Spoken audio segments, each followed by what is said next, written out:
So இந்த video பார்த்து செம்ம க்யூட்டாக இருக்குல்ல அப்படின்னு சொல்லி சில பேர் எனக்கு டிஎம் பண்ணியிருந்தாங்க. ஆனால் அதை பார்த்து எனக்கு ரொம்ப வேதனையாக இருக்குங்க. ரியல் இன்சிடென்ட்ல என்ன ஆச்சு அப்படின்னா, ஒரு பேரண்ட் அவங்க பசங்களை என்கிட்ட கூப்பிட்டு வந்தாங்க. அதில் பார்த்தீங்கன்னா அக்கா தங்கச்சிக்குள்ள சண்டை வந்து தங்கச்சி வந்து அக்காவை கடிச்சிட்டாங்க கையில், அது பைட் மார்க்ஸாகவே வந்துருச்சு அப்படின்னு சொல்லி கூப்பிட்டு வந்தாங்க. நான் உடனே டிடி போட்டிங்களாமா அப்படின்னு கேட்டேன். டிடி போடணுமான்னு எனக்கு கேட்குறாங்க. ஏதோ ஒரு நாயோ பூனையோ கடிச்சா கண்டிப்பாக டிடி போன்றது உங்கள் எல்லாருக்கும் தெரியும். ஆனால் அதை விட அதிகப்படியான விஷம் மனிதனுக்கு இருக்குன்றது நிறைய பேருக்கு தெரிய மாட்டேது. ஸோ இந்த மாதிரி யாருன்னா உங்களை கடிச்சிட்டாங்க அப்படின்னா நீங்கள் பண்ண வேண்டிய 3 விஷயம் தான். மொதல் விஷயம், கடிச்ச இடத்துல நல்லா ரன்னிங் வாட்டரில் சோப் போட்டு தடவி அதை வாஷ் பண்ணிடுங்க.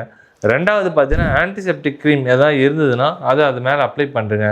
அண்ட் 3வது பார்த்தீங்க அப்படின்னா கண்டிப்பாக டிடி மஸ்ட்டாக போட்டுருங்க. ஸோ இந்த மாதிரி நீங்கள் பண்ணாமல் விட்டிங்கன்னா ஃபீவரோ இல்லை பார்த்தீங்கன்னா அந்த இடத்துல சீல் படிக்கிற மாதிரியோ இல்லை அதை விட ஹெப்படைட்டிஸ் பி இல்லை சி அந்த மாதிரி இருந்து அது உங்களுக்கு டிரான்ஸ்மிட் ஆகிறதுக்கு கூட வாய்ப்பு இருக்குது. ஸோ கண்டிப்பாக இந்த விஷயத்தை ஃபாலோ பண்ணிட்டு என் பேஜையும் ஃபாலோ பண்ணிக்கோங்க. அப்போ தான் இந்த மாதிரியான யூஸ்ஃபுல் திங்ஸ்லாம் உங்களுக்கு உடனடி வரும்.